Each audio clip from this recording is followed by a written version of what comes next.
Nabi Adam ketika terpisah dari istrinya, Rabbana zolamna anfusana wa lam taghfir lana wa tarhamna lanakunanna minal khasirin. Itu yang pertama. Jadi kalau konteks pertama ini udah beres, baru kita bahas teknis. Jadi faktor ini panjang. Saya sampai melakukan, maaf ya, ada checklist 10 dosa besar yang harus diceklis. Jujur mas saya. Satu, pernah syirik nggak? Misalnya dulu waktu nikah, jangan-jangan libatin dukun nggak? Benar, saya ada datang, saya ngomongnya jujur aja saat gini. Waktu dia datang kayak gini, dia bilang istri saya itu menggugat cerai gini saat gitu. Saya bilang, antum main dukun ya? Terus dia kaget, kau usah tahu, soalnya wajah antum cantik, istrinya antum cantik banget, antum biasa gitu. Dia langsung minder gitu ya. Padahal bercanda, tapi pakai pelet beneran. Iya beneran ternyata, ya itu. Jadi satu syirik, kedua zina, tuh riba, harta haram, terus meninggalkan sholat. Saya minta checklist mereka. Nah ketika mereka menyesali dan tahu itu ada 10 dosa besar yang mereka harus checklist dan mereka akui, semua itu mulai malam ini tobati. Setiap dosa besar tobati dengan sholat tobat satu. Kemudian mereka banyakin istighfar, banyakin zikir. 40 waktu mereka selama 40 hari wajib subuhnya tepat waktu. Itu nggak dilakukan, saya nggak akan yakin. Saya bilang saya nggak akan bicara teknis. Makanya ini perlu disampaikan. Hampir semua problematika rumah tangga kalau nggak kembali kepada Allah, tidak akan pernah bisa kita akan mendapatkan rumah tangga yang diharapkan. Kalaupun disatukan oleh manusia, dibujuk-bujuk istri itu gampang. Saya bujuk istri bisa, saya punya uang 1 triliun, saya bilang bujuk selesai. Tapi hati nggak bisa. Makanya perselingkuhan itu biasanya urusannya ketika kita tidak kembali kepada Allah. Itu yang pertama. Nah, baru yang kedua berkaitan dengan hubungan dengan pasangan. Bahwa apa yang harus kita bereskan. Bahwa biasanya ketika hubungan dengan pasangan itu dimulai dari bahwa ada hubungan yang aneh dalam rumah tangga yang itu tidak disadari awal persinggungan. Satu, hubungan aneh itu adalah ketika kita selalu mengatasnamakan adalah ini privasi gue ya.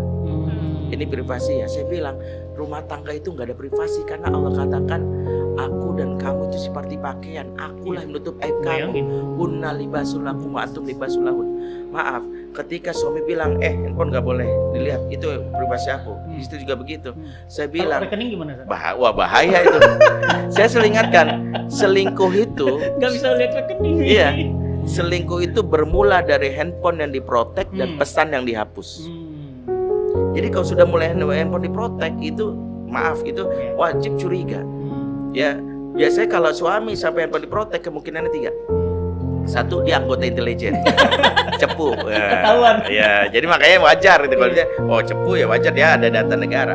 Yang kedua, memang dia poligami. Kalau dia poligami, dia harus menutup dari istri yang pertama ke istri kedua, wajib ditutup.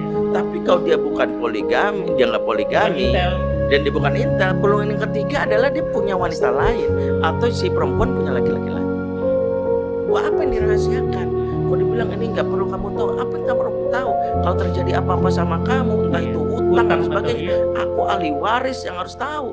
Mau istri atau suami, ketika ini sudah dianggap sebagai suatu hal yang wajar, karena dianggap ini bagian dari sebuah hubungan modern yang dianggap ini bagian dari hak asasi manusia, maka di sini konsep rumah tangga Barat yang dibawa dengan konsep rumah tangga Islam itu rumah tangga Barat mengatakan privasi.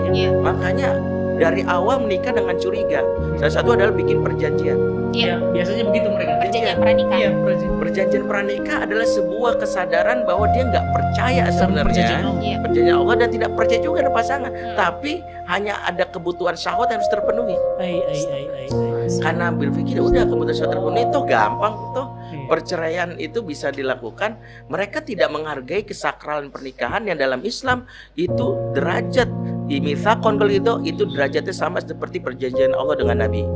Maka dalam surat Al-Ahzab ayat 7 Allah katakan wa akhadna minhum mitsaqan ghalidha, dan kami kata Allah mengambil perjanjian dengan para nabi dengan perjanjian yang kokoh. Jadi antara suami istri itu disebut perjanjian yang kokoh sama dengan antara Allah dengan nabi.